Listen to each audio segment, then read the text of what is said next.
તેથી જ હું કઈક ભાવિક ભક્તોના સપનામાં જઈ અને મારા દીકરા જે ચપ્પલ પહેરે છે એ ચપ્પલનો નંબર હુંથી કઈ અને હું સપનામાં લઈને આવી છું. આ માં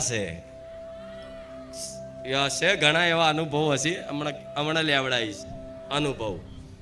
વિચારો તમે તો શું માં જેમ મારા દીકરાનું આવા ભાલ ને પ્રેમ આલતી હોય શું તમને ના આપી શકું?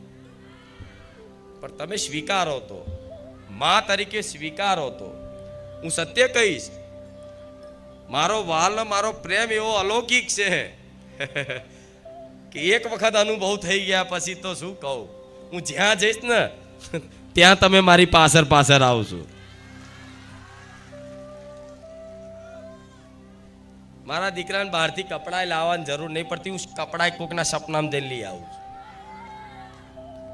કેમ કે મારા દીકરાએ આખું જીવન સમર્પિત કરી દીધું કે માં તું જેમ રાખે એમ, તું જેમ કરે એમ. મારો દીકરો તેમ કે માં તું આ બધું બંધ કરાવીને મને રોડ ઉપર ભિખારી કરીને ફેરવીશ ને તો હું તારો છું. શું એના શબ્દો કહું છું એટલે ગર્વથી ખુખાર મેલેડી બોલે છે. એના શબ્દો શું છે કે આજ ભલે દુનિયા આટલી મોટી નામના કરાઈ છે, જો જાય તો ફૂલડા વેરાય છે, પણ એક સમય કદાચ તું મને રોડ ઉપર લાવી દેશે ને તોય માં હું તારો જ છું. આવું વિચારીને કદાચ આમ શરણ પકડી લીધા હોય ને એનું કામ છે આ માર્ગ ઉપર. આ માર્ગ ઉપર બહાદુરોનું કામ છે, કાયરોનું નહીં.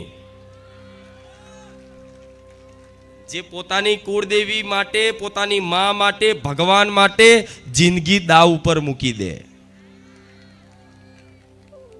એ આ બહાદુર મર્દોનું કામ છે, એમને એમ નહીં કહેવાતું. કેમ આવું કહેવાય છે? જિંદગી દાવ ઉપર મૂકી દેવી પડે, મતલબ મરી જાય સમાન. કાલ મરી જવું તોય મને ચિંતા નહીં, મારી માં બેઠી છે. આ વાતનો વિશ્વાસ જેને થાય ને એના અસલી ચમત્કાર માતાજીના જોવા. 4 દાડા અગરબત્તી કરીને કે ખુખાર મેલડીએ મારું કામ ના કરી, 4 દાડા અગરબત્તી આલીને તું મને શું બતાવસ?